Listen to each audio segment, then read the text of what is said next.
di depan saya ini Bapak Ibu sekalian, di sini ada langsung.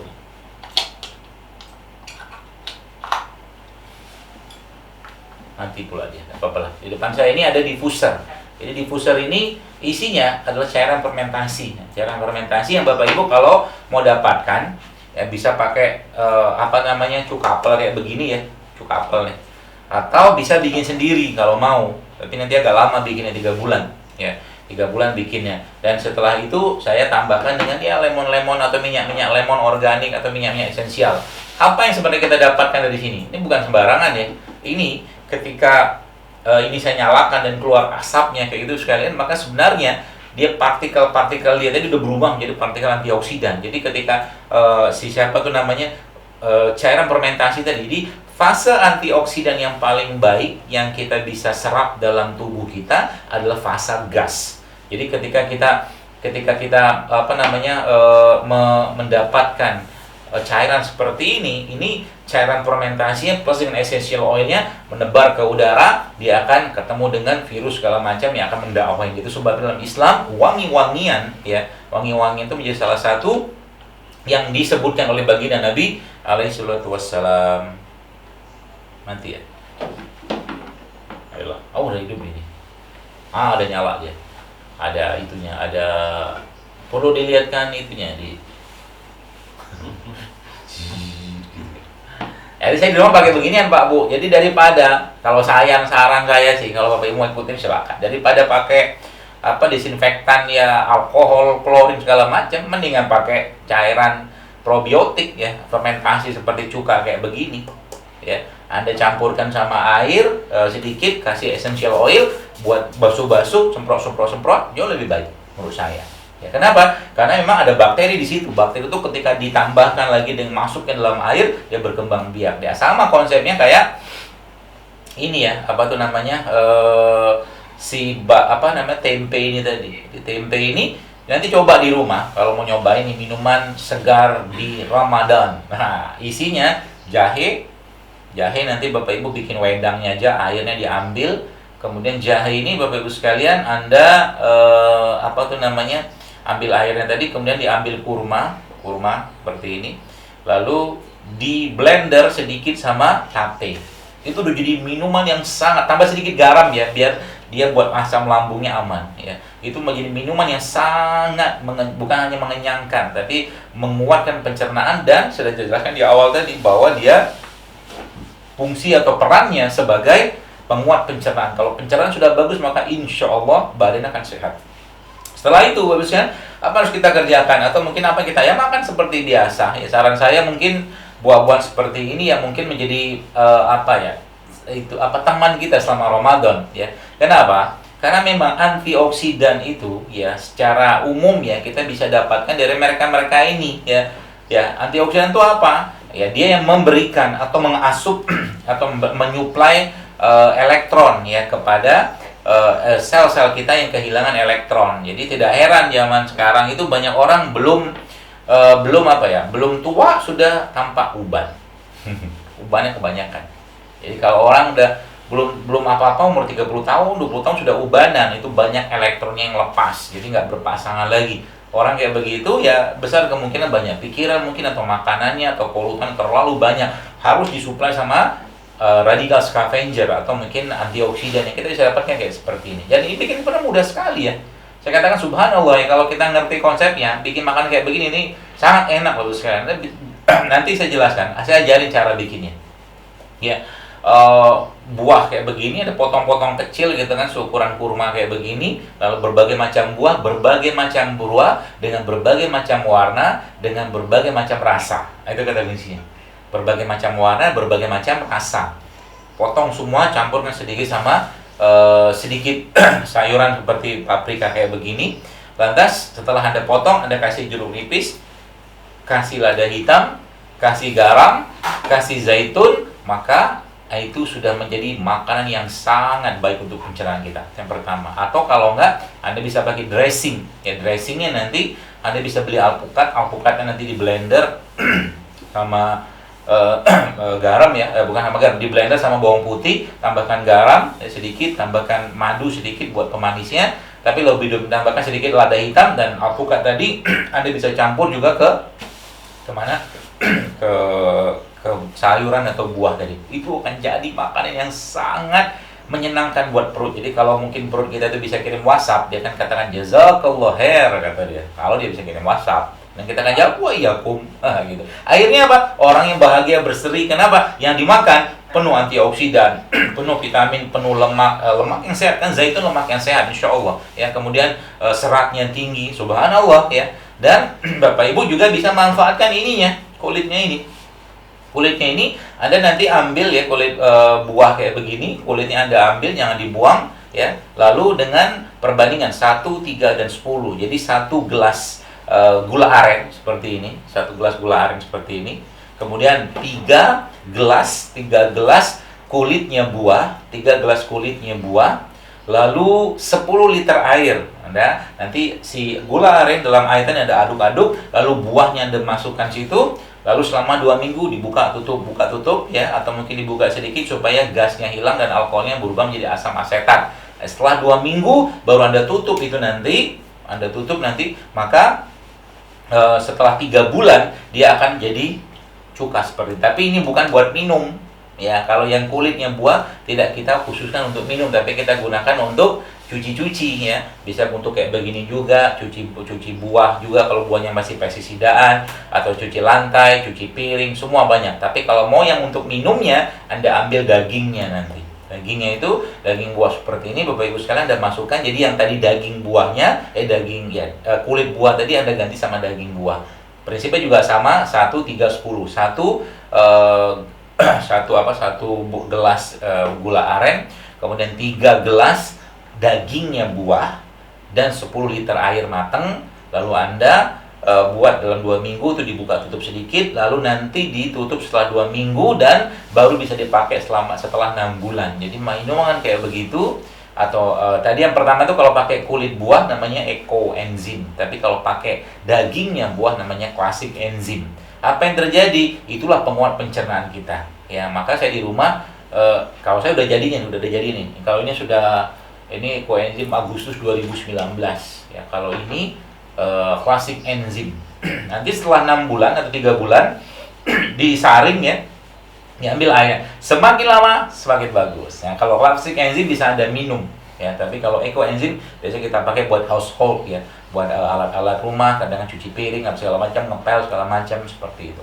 Bersimpel ya, kalau bicara kesehatan bersimpel. Asal apa? Asal kita mau sedikit aja bermujahadah gitu, berusaha gitu ya. Supaya apa? Supaya masuk ke badan kita tuh yang sehat-sehat semua. Karena banyak orang zaman sekarang, Bapak Ibu sekalian, itu yang masuk ke badannya itu kebanyakan udah nggak sehat gitu loh. Kalau udah nggak sehat, gimana tubuh itu bisa bekerja? Mobil aja, contoh gila. Kalau kita punya mobil sebulan mungkin, saya namanya Toyota. Beli mobil Toyota, ketika ada mobilnya rusak, kita lah kipas radiatornya apalah, misalkan kipasnya lah, kipas radiator, karburator itu namanya, itu rusak, terus yang dipakai kipas radiatornya punya Suzuki, ya gak nyambung gitu kan. Gak nyambung. Badan kita juga sama, spare partnya itu dari mana? Dari sayuran, dari buah-buahan, dari rempah, dari rimpang, itu semua spare partnya. Dan detoxnya apa? Puasa. Kalau butuh bersih-bersih lagi, kita bisa ngandalkan satu bentuk pengobatan, nanti kita Sallallahu Alaihi Wasallam sampaikan, yaitu hijamah atau berbekam. Jadi modal itu udah cukup banget, puasa, probiotik, berbekam. Ya, jadi puasa tuh bersih-bersih badannya, probiotiknya ya cara seperti ini, makanan-makanan fermentasi kayak begini, itu menguatkan pencernaan. Dan ini kita bisa buat sendiri juga ya. Kemudian berbekam sebagai salah satu bentuk membuang itunya, sampah-sampah dalam badan kita. Ini kan sebenarnya simple yang mudah untuk dikerjakan. Cuman ya itu tadi. Kenapa? Ya ketika mau makan kurma gitu kan, ya gitu.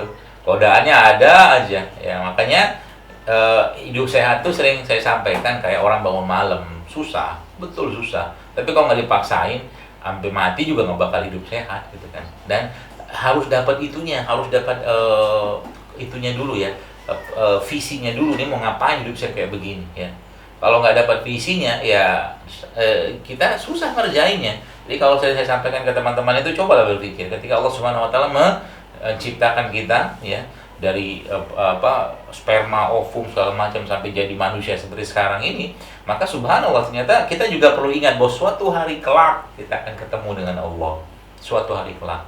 Dan Allah menciptakan kita, wa ma khalaqtul jinna wal insa illa liya'budun, kata Allah. Dan kami ciptakan tidak lain tidak bukan kecuali untuk menyembahku, beribadah kepadaku, kata Allah. Beribadah itu kan butuh fisik yang kuat. Jadi kalau ada orang sakit-sakitan terus, ya kemungkinannya dua, pikirannya, jiwanya yang sakit, kalau nggak raganya kebanyakan hal-hal yang tidak baik yang masuk ke badannya, itu aja. Itu sebab dalam Islam konsep sehat itu bukan dimulai dari raga, tapi dimulai dari jiwa, dimulai dari kolbu, dimulai dari hati dulu. Kalau hatinya sehat, insya Allah tubuhnya akan sehat. Itu yang saya katakan di Ibnu Qayyim al-Jauziyah rahimahullah mengatakan bahwa sehatnya fisik seseorang dimulai dari sehatnya kolbu atau jiwanya dulu. Kalau kolbunya sehat, insya Allah fisiknya sehat, seperti itu. Ya.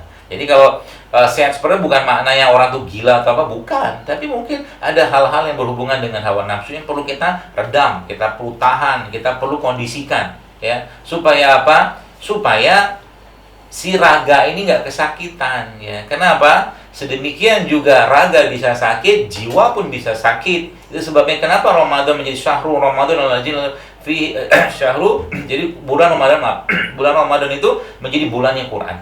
Ya, bulannya Quran. Jadi Quran itu obat nggak? Obat. Kata Allah dalam Al-Quran, wa nunazzilu minal Quran ma huwa syifaa'un wa rahmatul lil mu'minin. Dan kami jadikan Al-Quran itu sebagai obat, sebagai syifa, sebagai penyembuh, kata Allah Azza wa Jalla. Ya, jadi subhanallah itu kita bisa pakai. Dan yang luar biasa lagi, asyamu junnah, kata Nabi kita sallallahu alaihi wasallam. Nabi katakan apa? Puasa itu perisai. Jadi orang yang berpuasa itu sudah perisai. Perisai dari apa? Ya kayak pandemi sekarang ini sudah kita udah dibentengin Allah dengan puasa tadi, insya Allah, ya. Insya Allah tuh kita sudah terbentengin dengan puasa. Karena memang secara saintifik juga memang Masya Allah Tabarakallahnya juga memang puasa itu meningkatkan imunitas. Bacalah banyak penelitiannya. Bahkan yang mau hamil, yang susah hamil itu dianjurkan untuk berpuasa. Kita mengurangi ngomong gitu kan, juga itu ternyata menguatkan imunitas kita. Mengurangi ngomong saja itu subhanallah Bapak Ibu sekalian, itu menguatkan imunitas. Bagaimana kalau kita ngomong yang baik, yaitu membaca Al-Quran atau tilawatul Quran, seperti itu. Jadi Masya Allah harusnya kita benar-benar menjadikan atau bahagia dengan Ramadan, ya, sehingga kita bulan ini ya lebih banyak kita fokus untuk ibadah, lebih banyak kita fokus untuk membantu orang, lebih banyak kita fokus untuk menolong orang lain, ya, terutama di wabah seperti ini, ya. Seperti itu. Jadi dengan beberapa hal-hal seperti ini mungkin Bapak Ibu bisa aplikasikan di rumah. Berarti kami nggak boleh makan sama sekali ini segala, bukan nggak boleh. Saya katakan cobalah untuk menahan hawa nafsunya sebentar, gitu. Kenapa? Ada seorang dokter namanya Dr. Umar Faruk, dia katakan ini.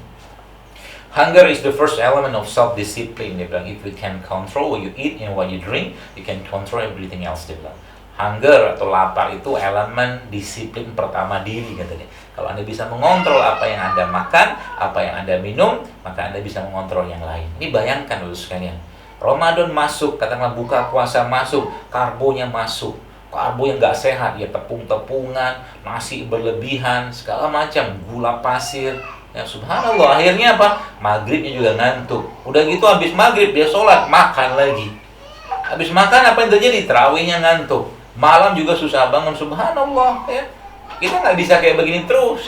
Kenapa kan nggak bisa kayak begini? Karena terus menerus kita mengutamakan selera, rasa, gitu kan. Gitu. Jadi mari kita jadikan momen Ramadan saat ini Bapak sekalian menjadi Ramadan untuk menyenangkan tubuh dengan apa? Dengan asam amino, dengan buah, dengan sayur seperti ini, ya. Lebih banyak kayak begitu. Sekali-sekali makan daging oke lah. Tapi pun tidak makan daging juga sehat, insya Allah. Ya, karena tempe juga protein, alpukat juga protein, gampang. Ya. Jadi jangan terlalu ribet dengan urusan makanan. Dan ingat, kekebalan tubuh yang paling utama bagi seorang muslim bukanlah kekebalan fisik. Kenapa? Ada satu quotes yang saya pakai, iman is your immunity. Immunity is your iman. Jadi kalau imannya kuat, kekebalan pasti kuat, insya Allah. Dia berbaik sangka pada Allah. Karena toh juga mau pakai masker kek, mau pakai nggak pakai masker kek, mau pakai segala macam. Kalau memang udah takdir Allah kena aja penyakit. Jangan kata virus juga, gitu. Kenapa harus was-was? Karena memang ada berlaku kehendak Allah di sana. Jadi kita jangan juga terlalu parno. Saya bilang maksud saya gitu. Ya udah cemas luar biasa, akhirnya apa? Dikit-dikit ini duganya macam-macam gitu kan, seperti itu. Saya kira mungkin kita kembalikan, kita tetap ikhtiar, ya. Kalau saya pun di rumah juga ikhtiar. Saya kadang-kadang kemana-mana tadi juga sempat keluar bawa spray, ya, semprotan buat tangan juga ada ikhtiarnya, tetap kita diwajibkan untuk ikhtiar, tapi juga tidak cemas karena beda waspada sama ketakutan. Waspada perlu, tapi ketakutan luar biasa ini jadi masalah. Sebab apa? Kecemasan pada tubuh seseorang menurunkan sistem kekebalan tubuhnya. Cemas terus menerus, marah terus menerus, apa mungkin penyakit jiwa yang lain ya, hati yang lain itu terus menerus melanda dirinya, maka gimana mau sehat kayak begitu ya. Bahkan yang luar biasa lagi, ibu sekalian, sering disampaikan, apalagi ibu-ibu tuh kan, ibu wanita tuh kan makhluk hormon ya. Wanita tuh makhluk hormon, jadi kalau dia udah nggak enak hati, nggak enak rasa, nggak enak perasaan, mungkin kalau bahasa gitu nggak mood lah, lagi makin baperan gitu kan, mau masak kayak apa juga ya, biasanya tuh subhanallah nggak bakal enak kalau lagi nggak enak hatinya gitu kan. Jadi jaga baik hati itu. Dan Ramadan adalah bulan kita mendidik, menata, memperbaiki hati kita, jiwa kita dengan Al-Quran dan kebaikan-kebaikan yang lainnya. Saya kira mungkin itu, mudah-mudahan bisa diterima dan biar lebih interaktif mungkin kita lanjutkan saja mungkin dengan tancap gas yang paling pada moderator. Assalamualaikum warahmatullahi wabarakatuh. Waalaikumsalam warahmatullahi wabarakatuh. Masya Allah, tabarakallah. Mantap banget ini asupan yang berdiri di tengah puasa kita ya pada hari ini. Saya tadi mencatat ada beberapa poin-poin yang menarik ya. Yang paling saya highlight tadi, yang bagian akhir tadi Dr. Developer bilang kalau iman itu akan jadi immunity buat kita. Jadi antara iman dan imunitas itu berbanding lurus gitu. Bisa jadi kita kena juga gitu kan pandemi, tapi kalau iman kita kuat kita bisa lebih memilih diri kita. Kemudian juga corona kita dakwahi, jangan kita perangi gitu. Dan ini semuanya hikmah dari Ramadan ini adalah bagaimana kita bisa menahan hawa nafsu kita sehingga bisa menjadi orang yang lebih sehat. Dok, sudah banyak sekali pertanyaan nih dok. Jadi buat bapak ibu yang mau bertanya silakan nanti di kolom Q&A ya, di kolom Q&A tolong diisi nama, dari mana dan apa pertanyaannya. Saya bacakan ya beberapa ya bapak ibu, pertanyaan dari bapak ibu yang sudah masuk.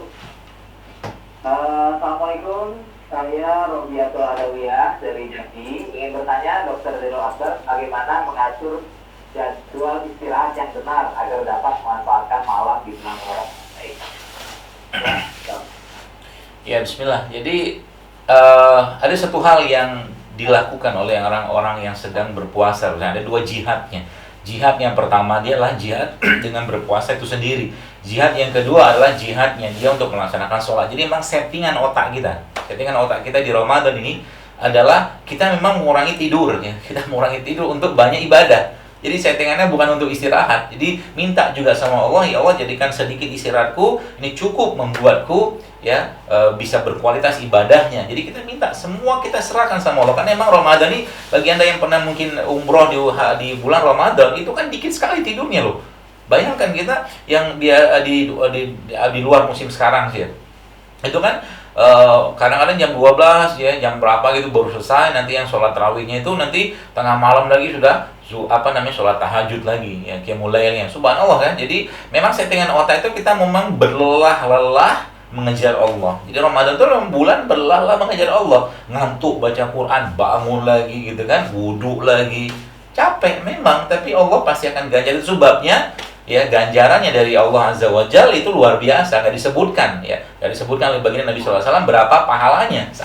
Saking Allah itu seneng banget lihat ada hamba-hambanya itu yang mau mengejar ya hidayah, taufik, ampunan dari Allah Subhanahu wa taala. Jadi kalau dibilang istirahat itu seperti apa? Seperti standar biasa lah ya. Mungkin kita paksakan diri ya mungkin dengan ibadah-ibadah seperti membaca Quran ya.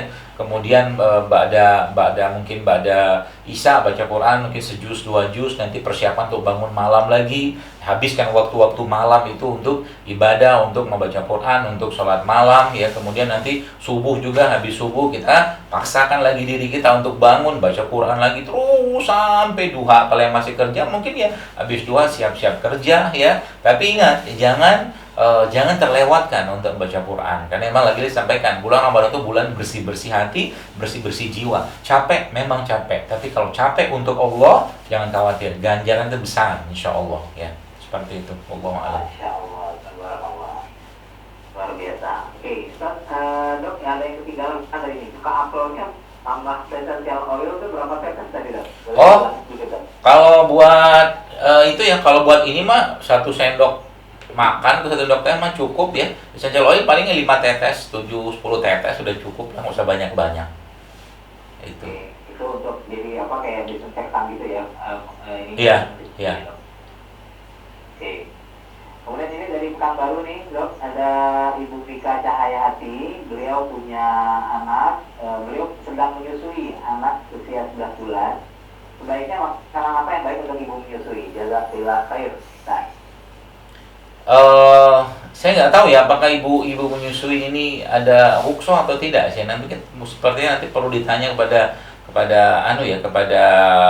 ulamanya atau ustadznya. Kalau ada rukso, kalau saran saya ada rukso, ambil ruksohnya aja ya untuk tidak berpuasa. Tapi kalau ibu memang pengen berpuasa, ya loadingnya protein lebih banyak. Loading protein itu seperti ya ikan-ikanan, ya mungkin tempe seperti itu lebih powerful untuk ngasih badan kekuatan, dan juga ditambahkan dengan minyak. Minyak kan seperti zaitun atau VCO itu harus ada di menu sahur dan berbuka Anda, supaya nanti asinya tetap cukup banyak, dan ditambahkan lagi mungkin dengan habatus sauda, mungkin bisa ibu masukkan atau mungkin ibu konsumsi ya waktu berbuka dan sahur. Masa banyak-banyak mungkin 2-3 butir ya, itu juga bisa ibu tambahkan. Termasuk susu kambing, salah satu protein yang sangat baik juga ibu bisa pakai ya. Selang-seling sajalah.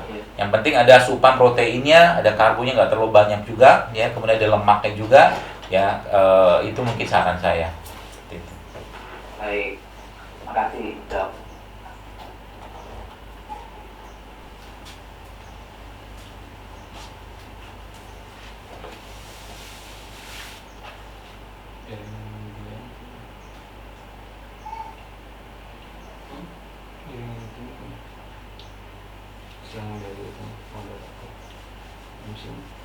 Oh, moderatornya. Oh. Ini dari MC. Dia langsung iya, sinyal. Halo. Gangguan video.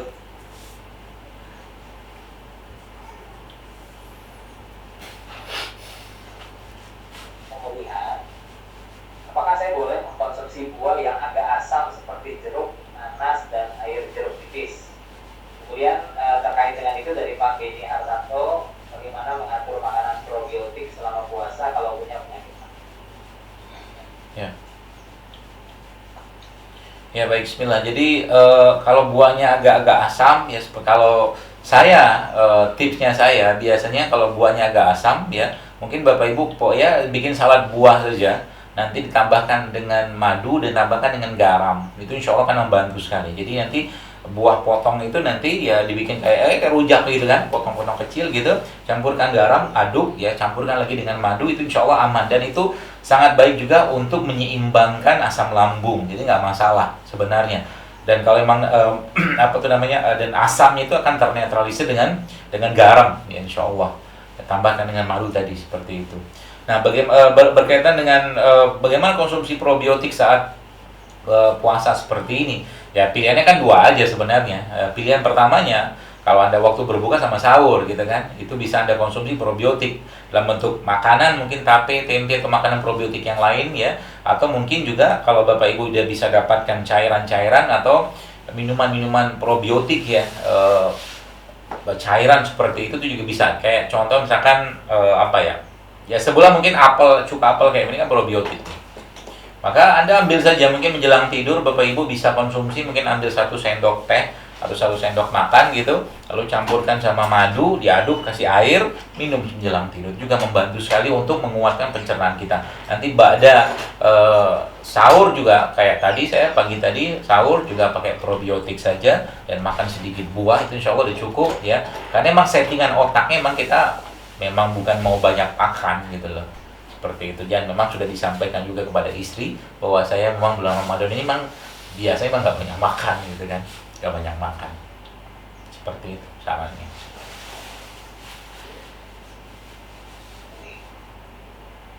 Menu buka sahur yang sehat dan memenuhi standar gizi seperti apa dari Pak Andi Koswara? Apakah telur setengah matang dan kecap baik atau tidak? Telur setengah matang sama kecap. Ini jurusan mana nih? Pak Ardian? Ya seperti yang saya jelaskan sih ya, kalau ini nih, kalau Bapak Ibu mau nyobain nanti, ini salah satu resep andalan saya nih. Jadi nanti buah sama sayur itu, buah yang Bapak Ibu suka lah ya. 3 jenis buah gitu kan, tambah 2 jenis sayur misalkan, ada potong-potong ya kayak mungkin salad seperti itu ya. Dressing paling sederhananya Anda bisa pakai jeruk nipis, garam, lada hitam sama madu. Itu dressing sederhananya. Tapi kalau mau komplitnya, nanti buah-buah dan sayur tadi itu Anda bisa pakai dressing yang dari alpukat. Jadi alpukat nanti dikrok, ya mudah-mudahan nggak ngeces ya, alpukat dikerok gitu. Kemudian nanti di blender, kasih bawang putih, bawang blenderan tadi, nanti kasih garam sedikit, ya kasih sedikit madu. Nanti hasil blenderan tadi sama gak ada garamnya ya, biar ada asin dan gurihnya itu masukin ke dalam sayur buah tadi itu, tambahkan sedikit minyak zaitun, tambahkan potongan suiran kurma, tambahkan tempe potongan-potongan kecilnya, dan tambahkan kacang almond. Super enak itu. Saya udah nyobain misalnya. Sekarang nggak bisa bikin, nanti nggak bisa nyicip. Nanti bisa di rumah ya. Jadi dressingnya tadi ya alpukat aja, modal alpukat ya. Nanti tambahkan tempe. Jadi dalam sayur buah kita tadi ada tempenya, kan itu probiotiknya. Atau enggak? Ya kalau tape bisa nggak apa-apa. Tapi tempe lebih netral lah, nggak terlalu dingin ya, nggak terlalu sedinginnya tape mah. Itu saran saya. Jadi kalau mau makan telur setengah matang, ya boleh-boleh aja sih, tapi kenapa pakai kecap? Mendingan pakai garam. Pakai garam mineral ya, jangan garam dapur ya. Pakai garam mineral tambah lada hitam kayak kita biasa minum. Habis itu minum rempah rimpang gitu kan. Ya mungkin jahe, mungkin ada kunyit, jeruk nipis sama serai ya, tambahkan madu itu juga bisa. Banyak resep-resep yang sudah saya share, mungkin Bapak Ibu saya lihat di Instagram juga, insyaallah. Itu menarik tuh buat menu buka dan sahur ya. Buah sama sayur di blend ya. Dressing tadi ya, Dok. Iya. Bukan di blender ya? Dari jauh sekali nih, Dok. Dari Noka Fahimi di Nairobi, Kenya. Jauhnya. Tinggal di daerah tinggi yang suhu sehari-harinya sangat sejuk. Makanan sehat jenis apa yang cocok untuk menghangatkan suhu tubuh kami? Terima kasih, wassalam. Kalau paling gampang ya sup dengan rempah-rempah yang panas ya, kayak jahe, ya cengkeh, kemudian kayu manis, kapulaga. Nah itu konsumsi aja. Atau bisa dibikin juga kayak mungkin miso kayak ala-ala Jepang itu, tapi full dengan rempah. Jadi supaya hangat kasih rempah. Dan jangan lupakan habatus sauda tiap hari. Jadi waktu buka, waktu puasa atau waktu sahur, ibu bapak mungkin konsumsi habatus sauda, dan madu juga bisa juga seperti itu, ditambah dengan rempah-rempah tadi. Tapi jangan yang rempah-rempah yang agak dingin ya. Rempah yang hangat itu kayak tadi ya, jahe, kemudian kayu manis, cengkeh, kapulaga. Nah itu panas, sama ketumbar panas tuh. Atau mungkin serai juga bisa. Jadi supnya nanti penuh dengan rempah-rempah kayak begitu tuh, insya Allah menghangatkan badan, insya Allah.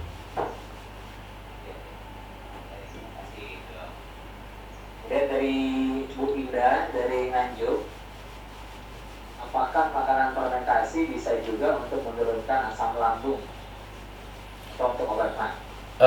Ya, sebenarnya dia prinsipnya bukan menurunkan sih Bu ya. Jadi sebenarnya poin pentingnya itu bukan pada menurunkan. Jadi selama ini kan banyak orang bahasanya itu mungkin sudah tercelup dengan bahasa-bahasa yang ada. Tensi diturunkan, gula darah diturunkan. Jadi sebenarnya tubuh kita itu diseimbangkan saja sebenarnya. Jadi termasuk juga asam lambung. Jadi ketika Anda makan buah itu dicampur madu, campur garam, ya, campur sedikit lada hitam. Anda makan buah diaduk seperti itu, kemudian dikunyah. Nah, buah-buahan tadi itu secara mekanisme biologis di tubuh kita, dia akan menyeimbangkan asam lambung gitu kan. Jadi asam lambung itu sesuatu yang berguna sebenarnya. Ya juga jangan diturunkan. Dia muncul karena apa? Karena stres, karena apa? Karena lambungnya nggak cocok. Ya maka makanan-makanan probiotik seperti yang tadi mungkin Ibu tanyakan juga, itu juga menyeimbangkan asam lambung. Nah cuman ada catatannya, ada beberapa orang yang memang nggak bisa langsung makan. Maka kayak minum cuka apel kayak begini, ya itu jangan langsung minum ya. Anda mungkin campurkan sama air aja, campurkan madu ya, atau mungkin makan tempe tadi kan juga dia probiotik ya. Tempe dikunyah ya, atau mungkin Bapak potong-potong tempe kecil-kecil gitu, terus makan, campurin madu, campurin garam, itu juga insya Allah membantu sekali. Tambahkan juga dengan herbal-herbal hangat ya, kayak mungkin jahe ya, atau mungkin cengkeh ya, atau ketumbar, itu juga insya Allah membantu. Tambah serai juga bisa. Allah alam. Oke. Dari Pak Budi Arianto, Assalamualaikum. Apakah kurma dicampur air panas dan kemudian diminum baik, dan kira-kira manfaatnya apa? Baik, karena prinsipnya itu kayak jadi air nabis ya. Nabis itu air rendaman kurma. Insya Allah nggak pakai air panas tuh nggak apa-apa. Jadi mungkin salah satu yang diajarkan oleh baginda Nabi SAW adalah meminum air rendaman kurma. Tapi itu memang butuh sekitar beberapa jam ya. Standar itu 10 jaman. Jadi kalau mungkin Bapak Ibu malam itu misalkan mau tidur jam 8 gitu kan, terus nanti bersahur ya jam 4 gitu, itu udah cukup tuh. Jadi Anda ambil kurma 3, 5, 7 butir, masukkan dalam 600 ml air mineral ya. Kemudian nanti sahurnya jadi minum air, dan insya Allah tuh membantu juga membersihkan badan ya, menguatkan dalam tubuh juga, karena memang ketika dicemplungin ke dalam air maka otomatis semua bagian dari kurma ini itu akan terserap, terdifusi, osmosis dalam air tersebut. Jadi bagus ya. Cuman memang kata ada satu warningnya lah, atau mungkin attentionnya, air infusan atau mungkin seperti itu punya potensi untuk menurunkan tensi. Jadi kalau habis minum itu keliangan, ya saran saya mungkin langsung makan garam aja, atau mungkin tambahkan dengan madu juga insya Allah membantu. Wallahu a'lam. Baik, bisa kita coba nih ya, nanti habis terawih waktu sahur gitu ya, Dok.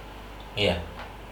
Oke, Dok, ada pertanyaan dari Ibu Angelia Yuwono. Apakah bisa dijelaskan lagi tentang wanita makhluk hormon? Apa bedanya dengan laki-laki? Iya. Ya, wanita memang makhluk hormon, karena memang secara dalilnya wanita itu kan bersikap, bertingkah laku bukan pakai akal, pakai perasaan. Udah hadisnya begitu. Jadi memang wanita itu memang dia lebih dominan, bukan makhluk, tapi dia lebih dominan perasaannya daripada akalnya. Itu begitu wanita.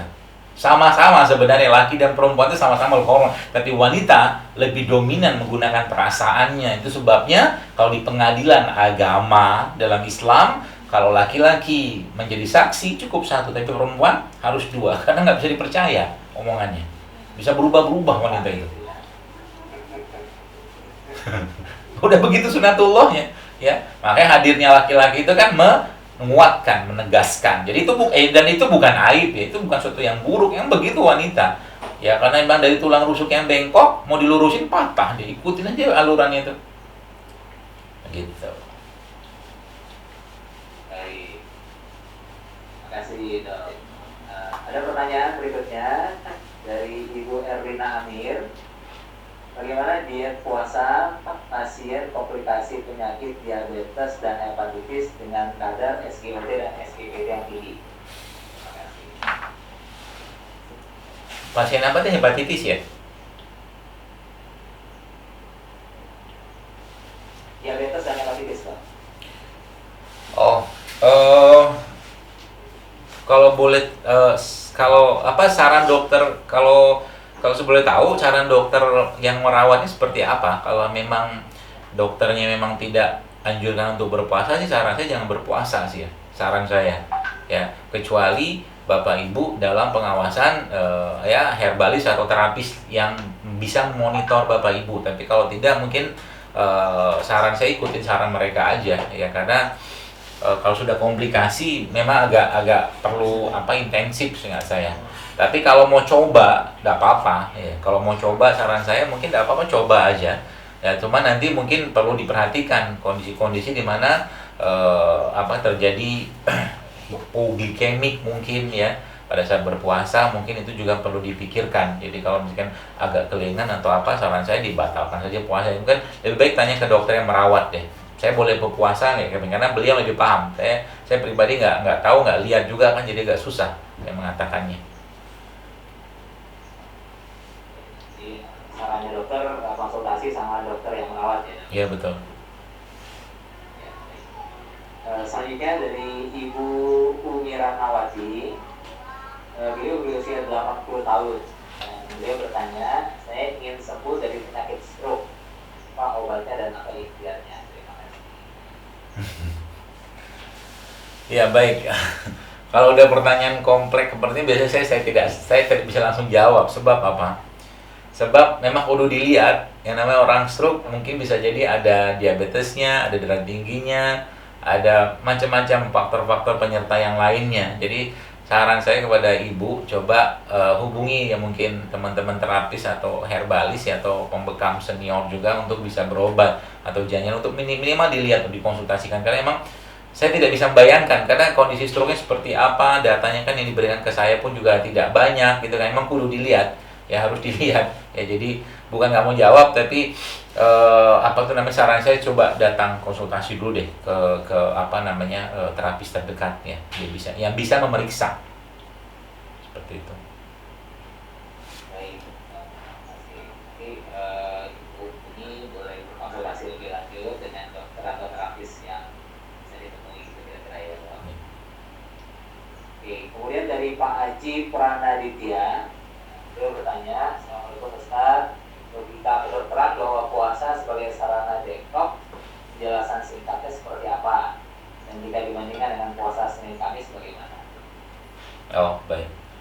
Jadi dalam tubuh kita, Bismillah, dalam tubuh kita itu ada satu proses namanya apoptosis. Apoptosis itu bunuh diri terprogram sel, itu bagus. Apoptosis. Secara umum ya, apoptosis itu terjadinya per 12 hari.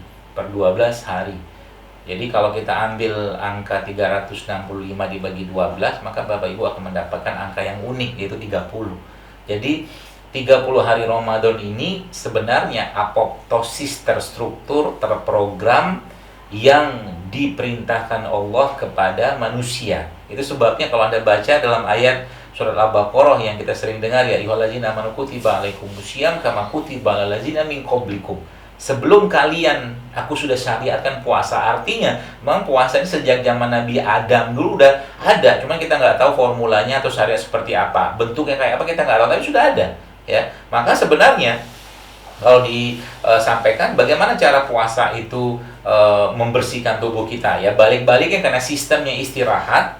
Sistem istirahat, otomatis sistem atau tubuh akan mencari bahan bakar atau bahan baku yang bisa dipakai. Mencari bahan bakar atau bahan baku yang bisa digunakan. Bahan baku yang bisa digunakan di tubuh kita apa? Ya kalau nggak glikogen, ya cadangan glikogen atau cadangan lemak. Ya maka ilustrasinya gini aja biar gampang mencernanya ya.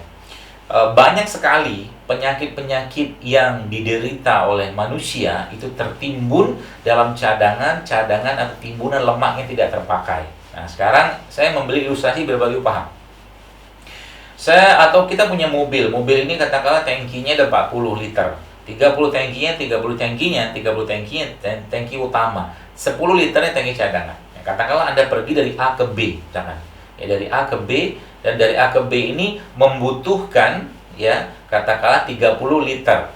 Ya, A ke B membutuhkan 30 liter. Maka ketika Anda mengendarai mobil dari A ke B dan sudah sampai di B, maka kalau Anda mau pakai tangki cadangan, caranya gimana? Caranya adalah jangan berhenti di pom bensin. Kalau Anda nggak berhenti di pom bensin, maka tangki cadangan akan kepake. Ya, karena kan sudah habis tuh. Nah, tubuh kita juga sama. Ketika kita mengurangi makanan yang masuk, karena satu hari kalori kita misalkan ini 2.000-an, kurang lebih 1.800 sampai 2.000-an kalori itu orang dewasa, itu kita nggak mengasup kebutuhan itu, karena memang sebenarnya kita punya banyak timbunan lemak yang nggak kepake atau cadangan bahan bakar nggak kepake, maka otomatis puasa itu ngebongkar lemak-lemak tadi menjadi bahan bakar. Kalau lemak dibongkar menjadi bahan bakar dengan dia defisit kalori, otomatis tubuh seperti kayak diservis Pak, di overhaul gitu kan. Jadi seluruh sistem itu diperbaiki sama dia. Dari otak, jantung, ginjal, mata, semua sistem diperbaiki. Karena emang timbunan-timbunan tadi itu di berbagai tempat banyaknya.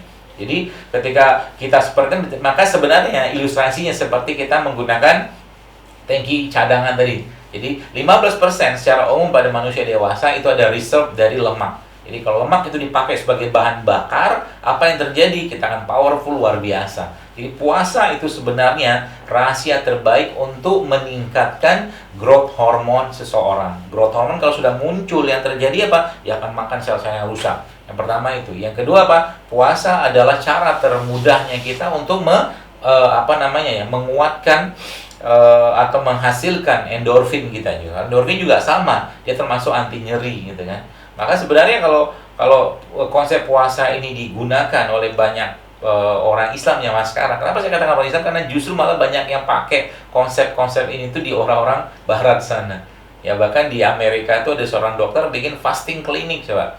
Mereka menyebutkan bahwa penelitian menyebutkan bahwa puasa 2 kali seminggu saja itu ternyata bisa meningkatkan anti-aging seseorang. 2 kali seminggu kan Senin Kamis.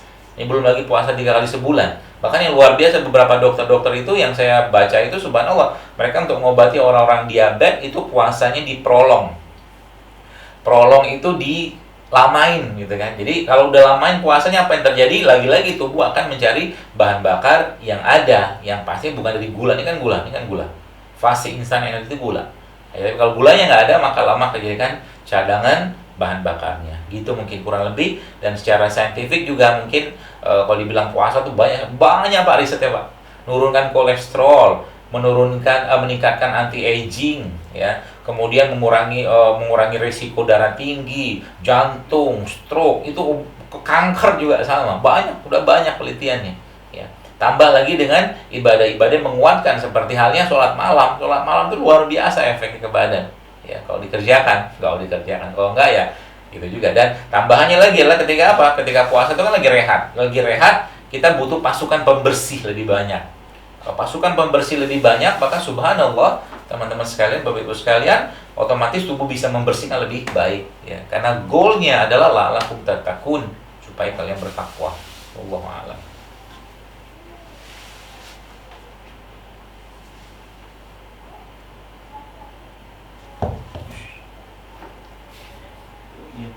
Cantik. Apa? Heng. Mute. Dia masih mute dia ngomong.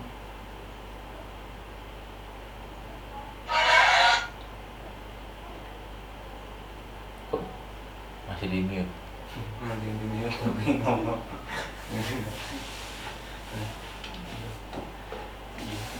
Belah-belahan kali. Nggak kedengeran suaranya.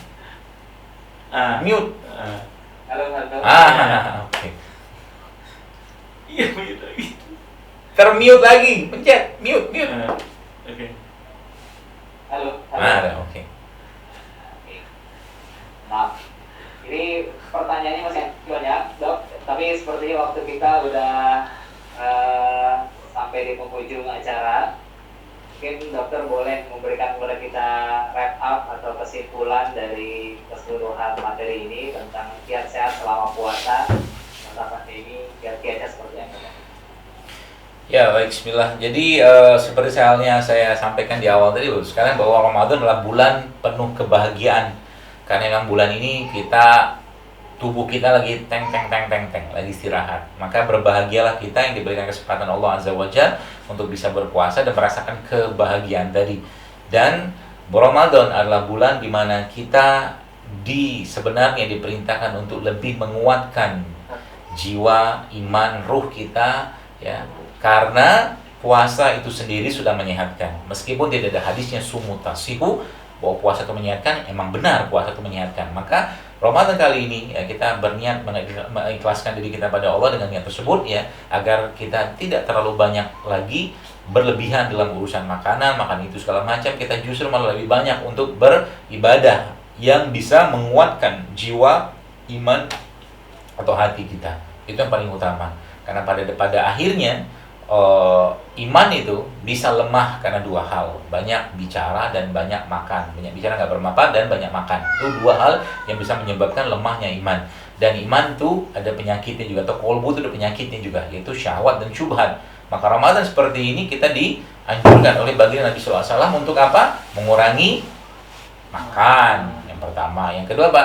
Banyak bicara yang nggak penting, itu kan syahwat dan syubhat juga, hal yang nggak penting kita tinggalkan. Kenapa? Kalau mau sehat imannya, mau dapat kebaikan atau keberkahan dari puasa ini, maka jangan sekedar cuma berpuasa meninggalkan makan minum, tapi syahwatnya dan hal-hal yang berhubungan dengan keraguan-raguan, kecemasan ya, syubhat seperti itu ditinggalkan atau mungkin masih terus dikerjakan ya.